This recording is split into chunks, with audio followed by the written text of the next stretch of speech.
Welcome to How to Pronounce. In today's video, we'll be focusing on a new word that you might find challenging or intriguing. So without further ado, let's dive into today's word, Donaudampfschifffahrtsgesellschaft. which means a German word for Danube Steamship Company. Let's say it all together.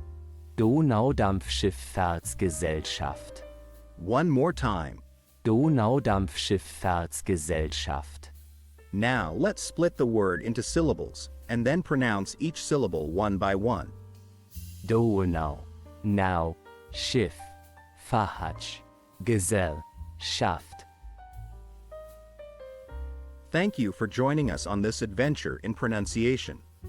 Remember, language is a journey, not a destination. Keep exploring, experimenting, and expanding your linguistic horizons. We'll see you next time.